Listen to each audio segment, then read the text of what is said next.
अस्सलाम वालेकुम। मैं हूं आपका टीचर राशिद सूरी और आज मैं फ़ोटोशॉप में रेक्टेंगुलर मार्की टूल और इलेक्ट्रिकल मार्की टूल के बारे में बात करता हूं कि ये टूल किस तरीके से काम कर रहे हैं और किस तरह सिलेक्शन बनाते हैं और इसके हमें क्या बेनिफिट्स हैं और हम इसको किस तरीके से अपनी डिज़ाइनिंग में इस्तेमाल करते हैं। तो चलिए देखते हैं मार्की टूल।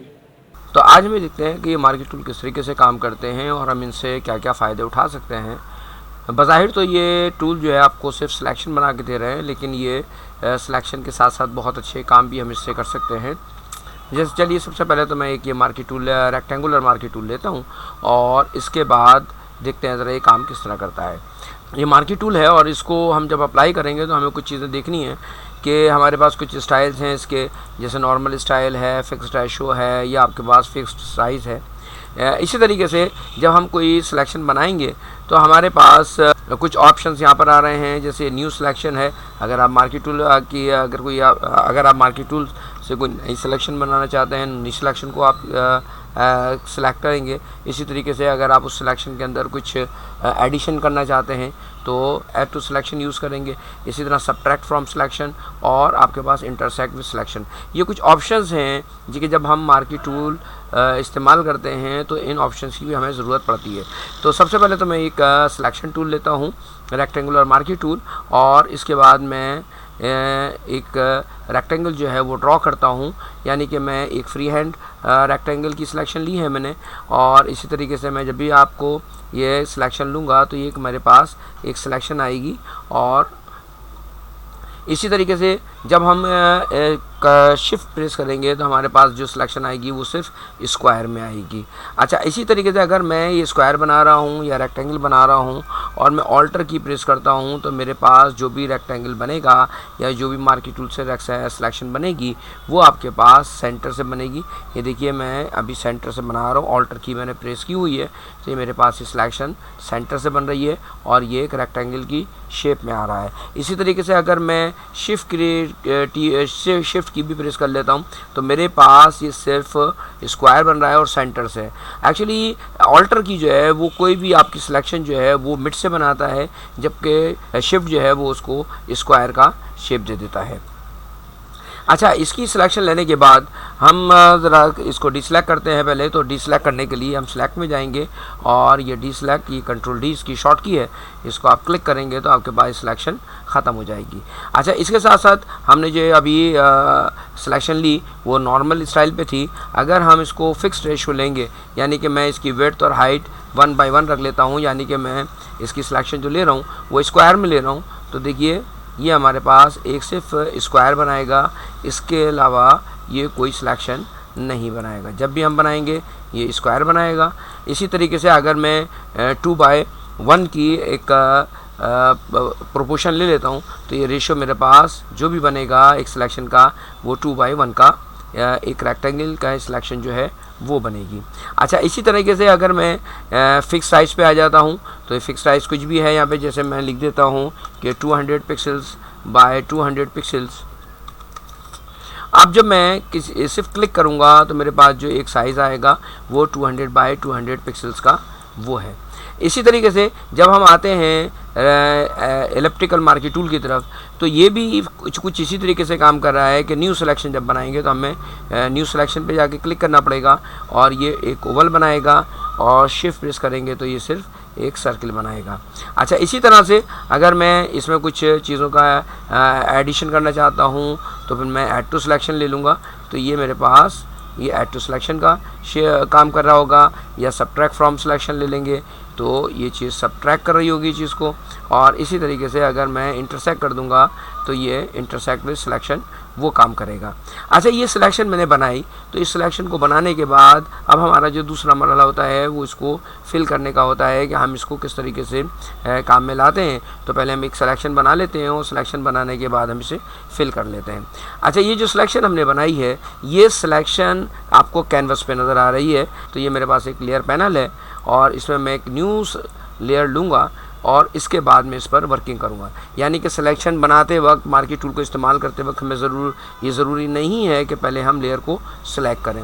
लेयर आप बाद में भी सिलेक्ट कर सकते हैं, पहले आप सिलेक्शन बना लें, उसके बाद आप जो है वो लेयर सेलेक्ट कर लीजिए, या पहले लेयर बना लें बाद में आप सिलेक्शन ले लें।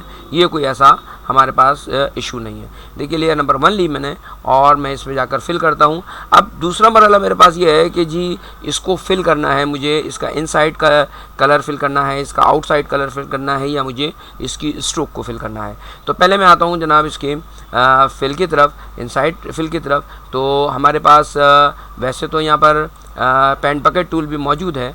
ये आपके पास पेन बकेट टूल है जिसको हम सेलेक्ट करेंगे और इसमें क्लिक करेंगे तो हमारे पास एक एरिया जो है वो फिल हो जाएगा जो हमारी सिलेक्शन हमने ली थी। अच्छा, इसी तरीके से मैं देखिए बैकग्राउंड कलर आपको, बैकग्राउंड लेयर आपको बंद करके दिखा रहा हूँ कि मेरे पास सिर्फ वो एरिया फिल हुआ जिस पे मैंने सिलेक्शन ली थी। अच्छा, अगर मैं ये चाहता हूँ कि ये मेरा जो सिलेक्शन है वो इन्वर्स हो जाए, यानी कि अगर मैं फिल करना चाहता हूँ आउटसाइड एरिया, तो इसकी सिलेक्शन को मैं इन्वर्स कर दूंगा। तो इस सिलेक्शन में वापस हम आके इन्वर्स कर देते हैं। अब मेरे पास सिलेक्शन जो है वो इनसाइड नहीं है बल्कि इस सिलेक्शन के आउटसाइड सिलेक्शन है, यानी कि मैंने एक नई लेयर ली है और इसमें मैं दूसरा कलर फिल कर देता हूँ। तो इसको या तो पेन बकेट टूल लेंगे तो आप इसको फॉरग्राउंड कलर करना पड़ेगा, अदरवाइज़ हम ये एडिट से जाकर और फिल जाएंगे और फिल में आने के बाद मैं इसका फॉरग्राउंड और बैकग्राउंड कलर या कोई भी अदर कलर्स इसको सेलेक्ट कर सकता हूँ। तो मैं इसमें बैकग्राउंड कलर ले रहा हूँ। बैकग्राउंड कलर इस वक्त मेरे पास ये ब्लू कलर है, इसको आप ओके करेंगे तो ये मेरे पास एक जो कलर आया वो आउटसाइड एरिया आया। यानी कि अगर हम इन दोनों लेयर्स को अलग अलग बंद करके देखें तो हमारे पास ये इस तरीके से ये वर्किंग हो रही है। अच्छा, इन सिलेक्शन को मैं ख़त्म करता हूँ पहले कंट्रोल डी करके, यानी कि डी सेलेक्ट किया, और इसके बाद मैं आता हूँ ज़रा इन्हीं मार्केट टूल से कुछ और चीज़ें अपनी डिज़ाइन करते हैं। मैं इन लेयर्स को हाइड कर देता हूँ और एक न्यू लेयर मैं बना रहा हूँ और उस लेयर पे मैं कुछ काम करना चाहता हूँ कि जैसे मैंने एक रेक्टेंगल लिया और ये मैं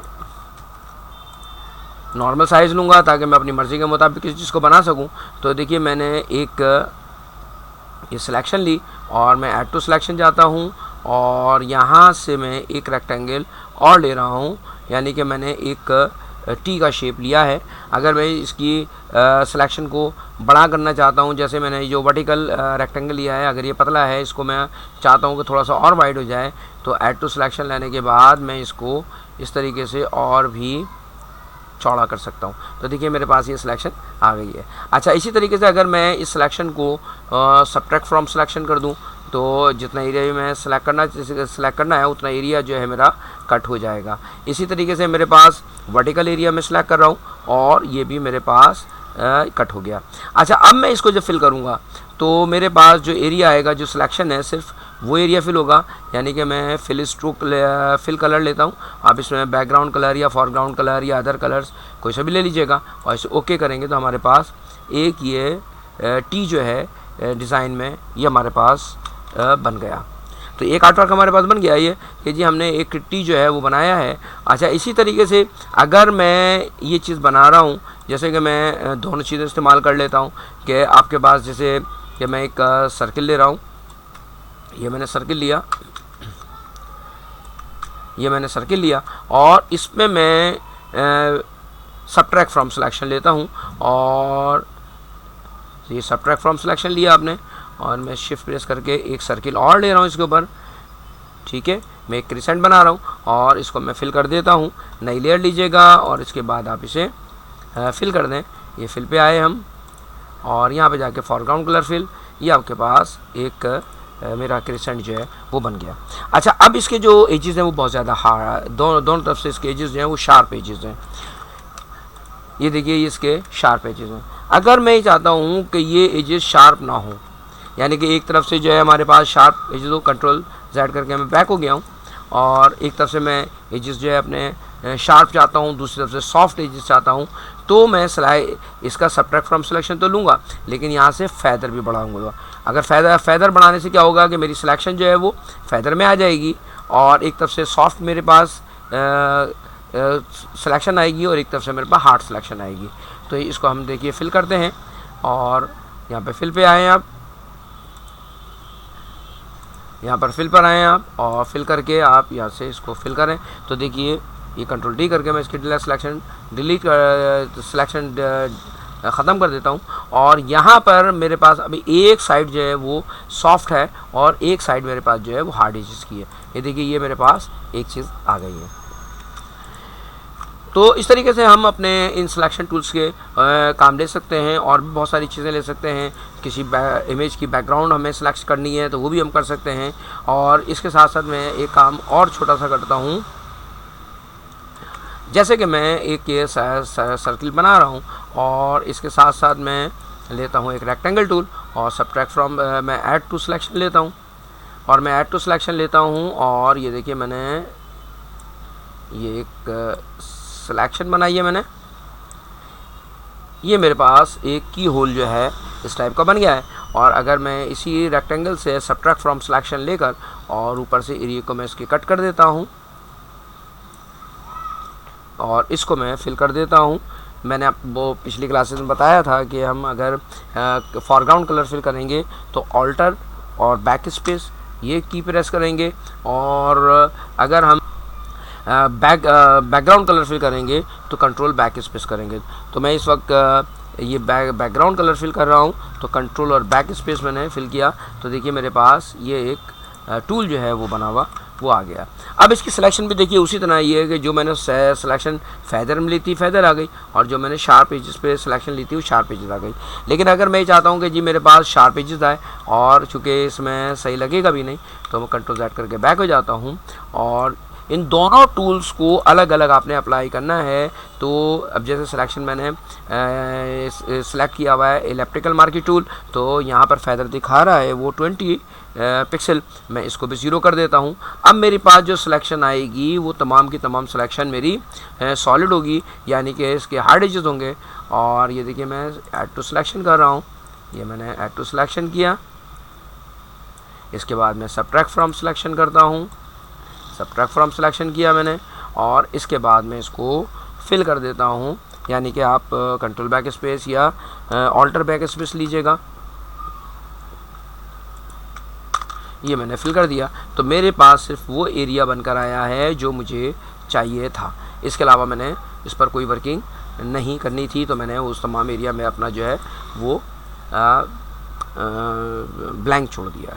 अच्छा जी, अब मुझे ये जो पाना मैंने बनाया है इसकी सिलेक्शन चाहिए है, तो मैं कंट्रोल प्रेस करके इस थंबनेल में जाकर लेयर थंबनेल में जाकर क्लिक करूँगा तो मेरे पास सिलेक्शन आ जाएगी। इसके बाद मैं एक नई लेयर बनाता हूँ। अब मैं फिल करना चाहता हूँ इसकी स्ट्रोक को, तो स्ट्रोक को क्लिक करेंगे हम। यहाँ पर हमारे पास एक ऑप्शन पैनल आ गया स्ट्रोक का।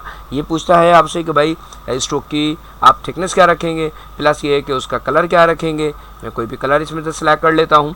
इसके बाद लोकेशन है इसकी कि सिलेक्शन के इनसाइड आप इसको फिल करना चाहते हैं, सेंटर में या आउटसाइड पे। और ब्लेंडिंग मोड क्या रखेंगे, तो फिलहाल हम ब्लेंडिंग मोड की बात नहीं कर रहे हैं, उसकी ओपेसिटी भी 100% रखेंगे। और मैं इसको ओके कर देता हूँ।